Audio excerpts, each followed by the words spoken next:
Petteri Manu Superkursseilta tässä moi.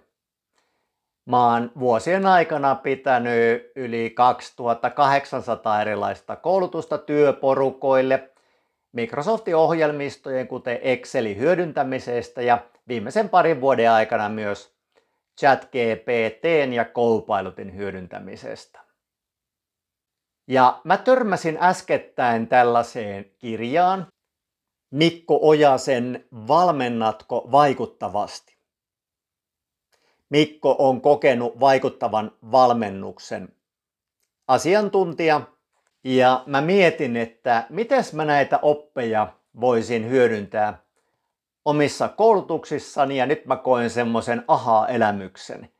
Eli mä lisään mun koulutuksiin ja sen jälkeiseen aikaan erilaisia tehoboosteja.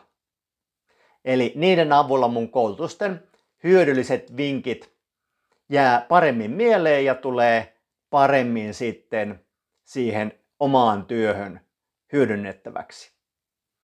Eli jos tämmöinen vaikuttava koulutus kiinnostaa, niin ota ihmeessä yhteyttä, niin katsotaan, että minkälainen malli teille sopisi.